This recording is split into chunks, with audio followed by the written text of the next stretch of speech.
Alright, let's get this going. This is the boys' bathroom. Gotta fix the walls, paint it up. Babe, can you help me get this tub in here? It fits perfect. Nice and snug. That's nice. And the floor? Let's go with a slate. I like that. The walls need some work. Everything's sealed. Time for the thin set. Thin set? Mortar. It makes the tiles stick. Stick to what? The wall. Duh. What kind of pattern? I'm in a stagger room. That's a lot of work. That's the plan. Execute. I can't wait to see it. Me too. Thank you. Thank you.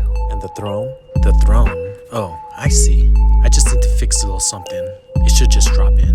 Tighten the screws, connect the water, check for leaks. It flushes.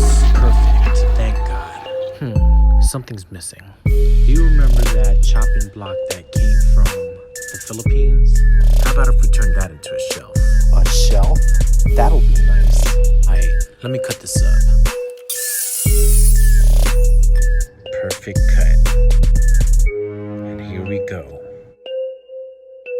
We got a nook for the soaps and a brand new tub. Yup, with a shelf that was cut for all sorts of stuff. It works for us. It works for us.